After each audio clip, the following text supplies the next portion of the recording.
Welcome to the Fluency Podcast, episode number 6.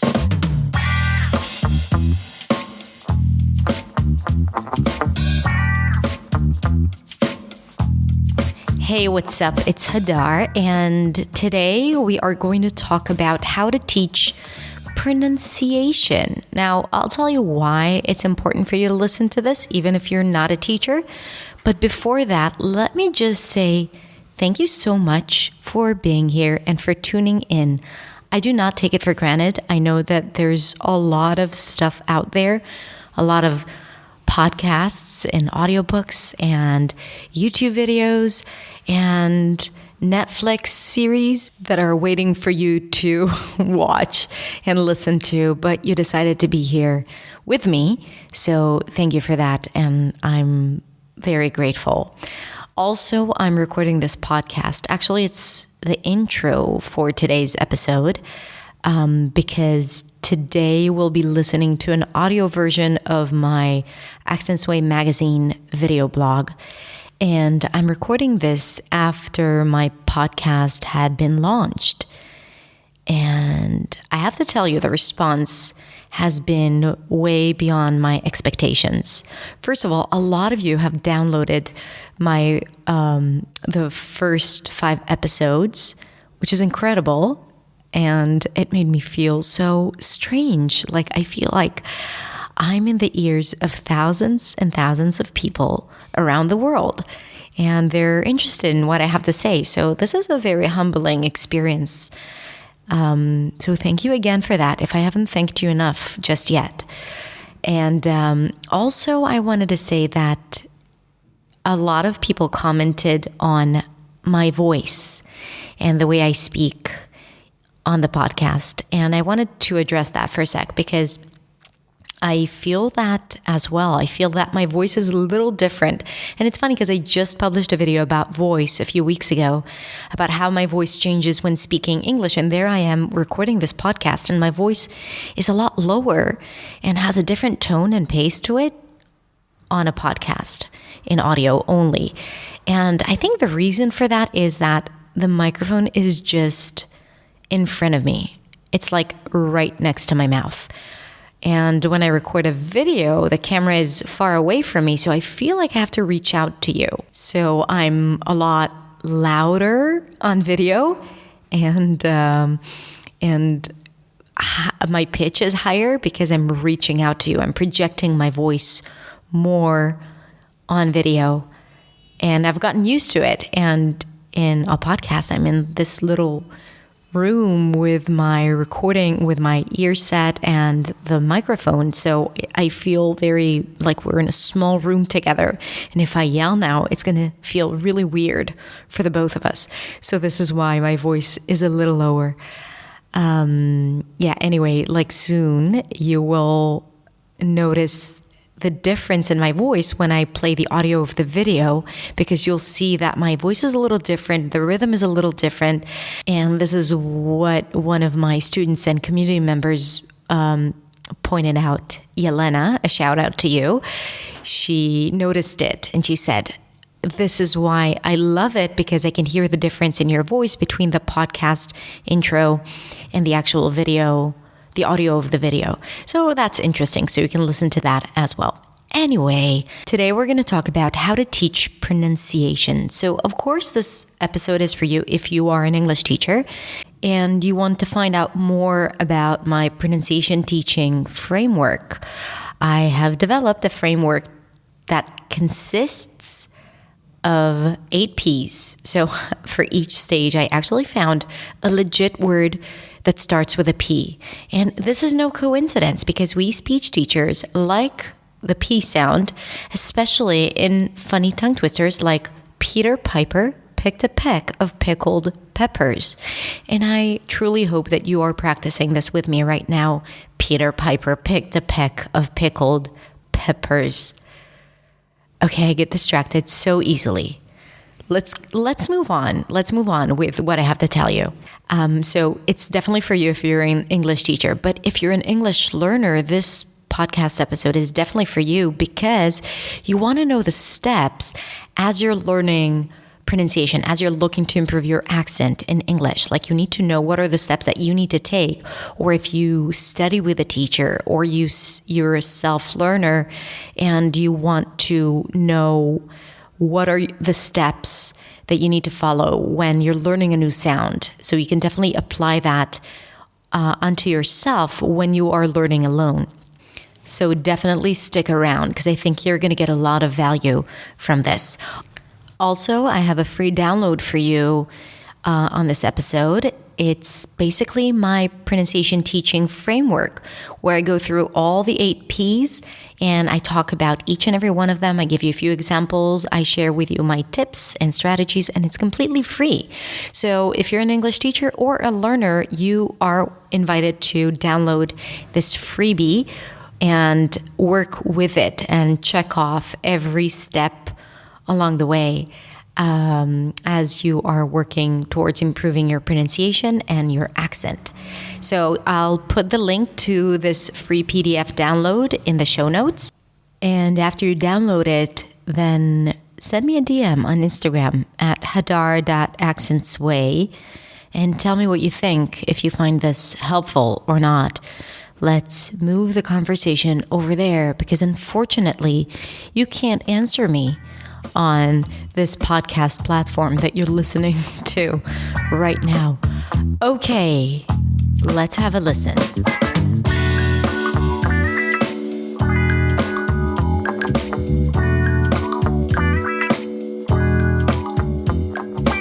Hey there, it's Hadar, and this is the Accents Way. Thank you for joining me, and today we're going to talk about how to teach American pronunciation. This video is for you if you are an English teacher looking to improve the way you teach pronunciation, and you'd like to use my framework that has been working for me for over 10 years.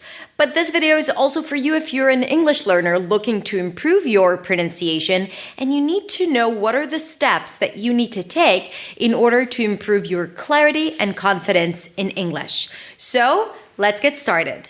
Let's begin with the fact that pronunciation is an essential component of learning a new language. First, because it increases the intelligibility of the speaker, so the speaker is clear and actually all the knowledge of English is conveyed in a way that people can understand. Second, it really improves and increases the confidence of the speaker. The speaker feels better and more empowered when speaking, but also when listening to native speakers, because when you understand pronunciation or the pronunciation of the language, you understand the native speakers better. Another reason is that when students are able to achieve something that seems unattainable, like mastering pronunciation or sounding really, really clear in English, it makes them feel competent and capable, and that will keep motivating them on their way to achieving their goals.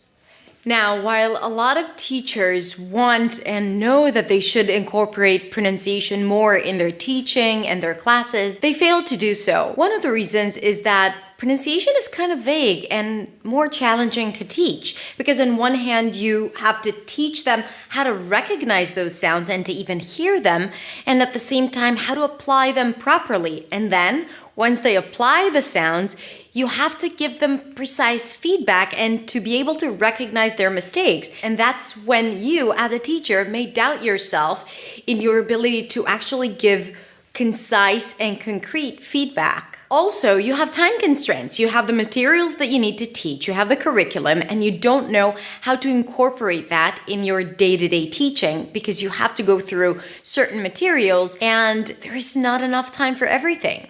So let's begin with the teaching pronunciation framework that I've developed of the 8 Ps that has served me well in the 10 years that I've been teaching the American accent.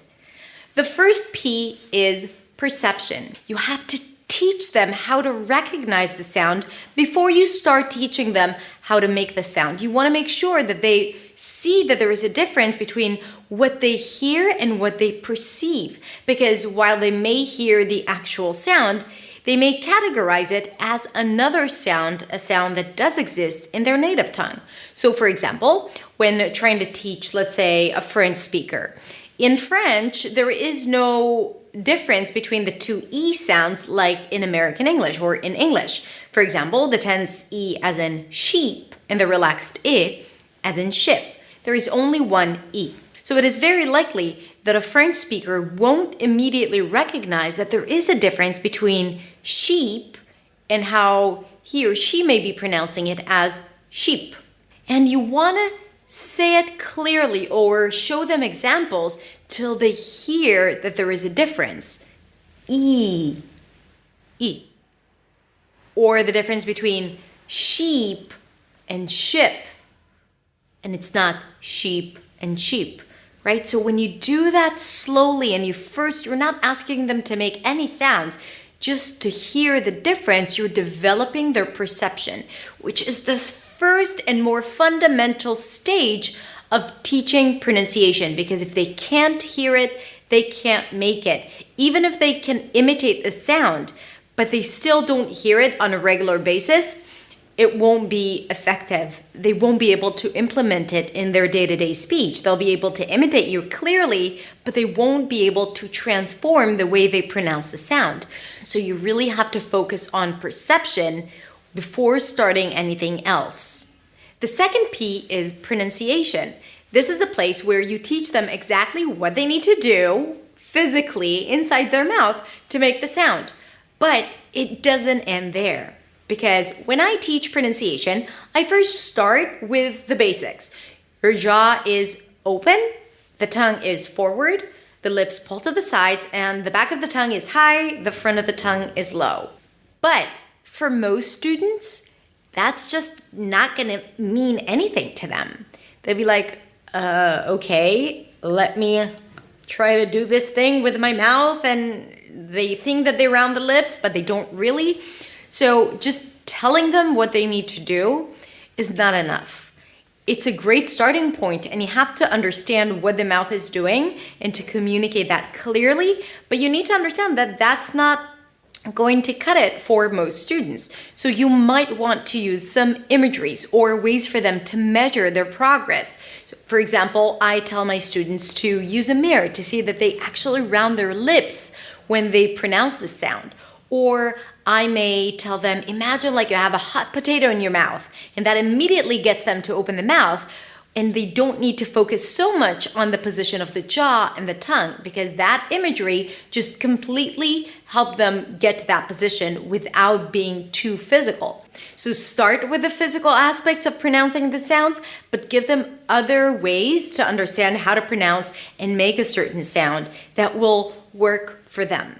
The next P is predict. Predict the pitfalls of your students. By knowing what your student is likely to do, you're able to give them feedback before even making the mistake.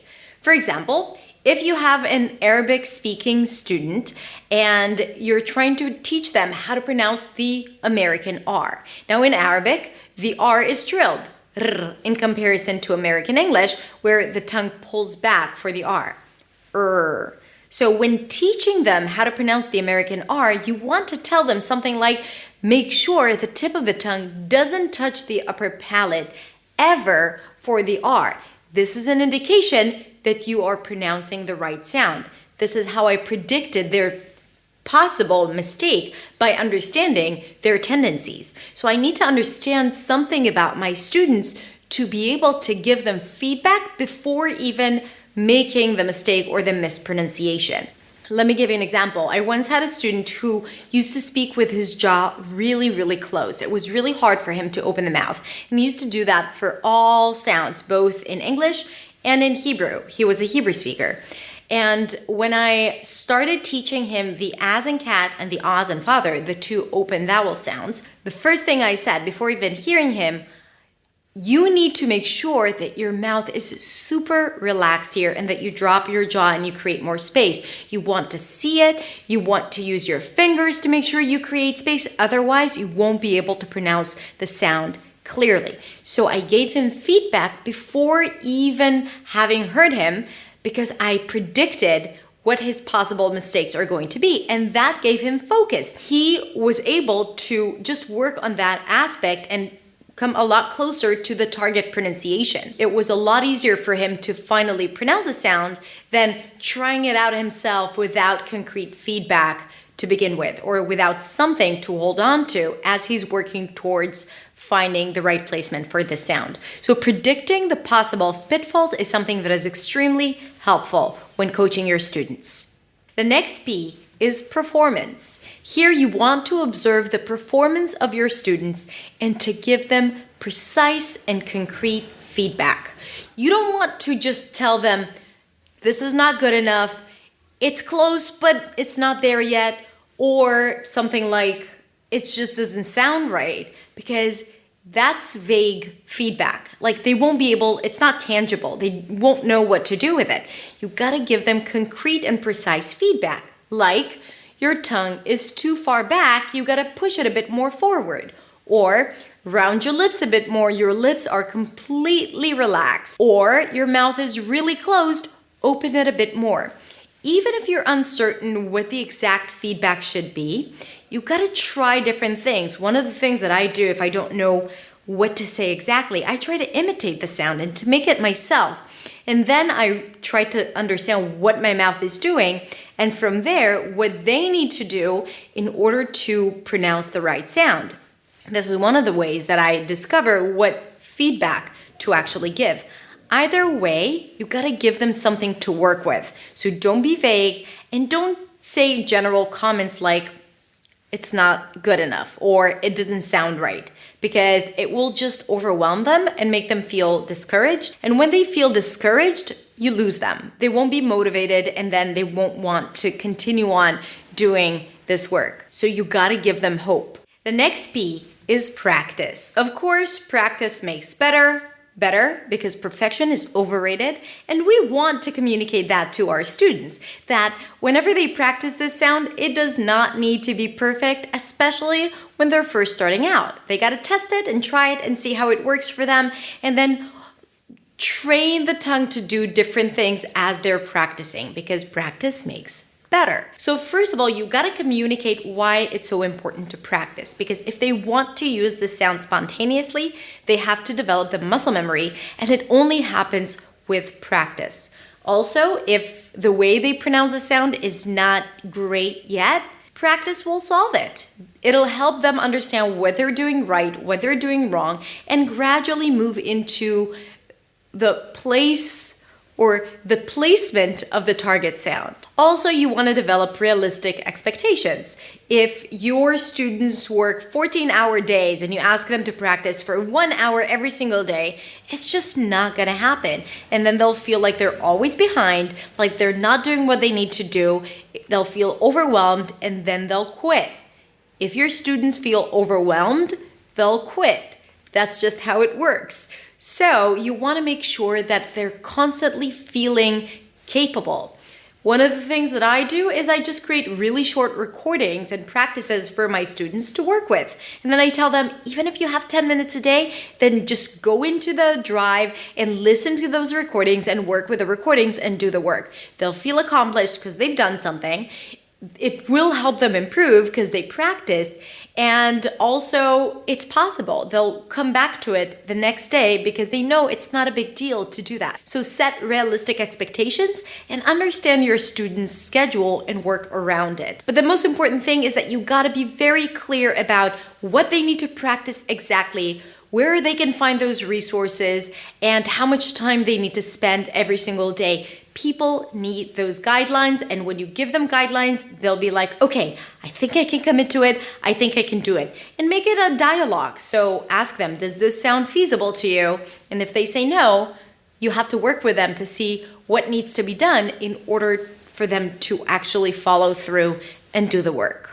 Now, as I told you, my framework consists of 8 P's, and so far we covered 5. Do you remember what they were? Perception, pronunciation, predict the mistakes, performance, and the 5th, practice. If you want to find out what the other 3 P's are, you'll have to go and download my PDF sheet with my teaching pronunciation framework. It's completely free and you can download it by clicking the link in the description below or right up here. And you'll have the 8 P's with my insights and thoughts and notes. Okay, that's it. Thank you so much for watching. If you're an English teacher, let me know in the comments below what is the one thing that you love most about teaching English. And if you're an English learner, put yes in the comments below if you've been following this framework that I suggested of the 5 P's, or no if you've skipped some of the P's, and let me know which one you skipped and you haven't done, whether it's perception or predict or practice. Also, I wanted to let you know that I'm starting a membership program for English teachers called English Teachers Academy. And if you're an English teacher and you want to improve your skills as a teacher, you want to become more confident, you want to ask questions, you want to find a community around you that will support you with any question or struggle that you may have, if you want to save time and get done for you lesson plans and practice exercises and slides, and you want to learn how to teach pronunciation with confidence, and how to give feedback, and how to teach in a classroom, and how to start your own business. All of that is going to be in my fun and valuable program. So if that seems exciting to you and you want to learn more, then get on the list to be notified when I open doors to English Teachers Academy. Thank you so much for watching. Have a beautiful week, and I'll see you next week in the next video.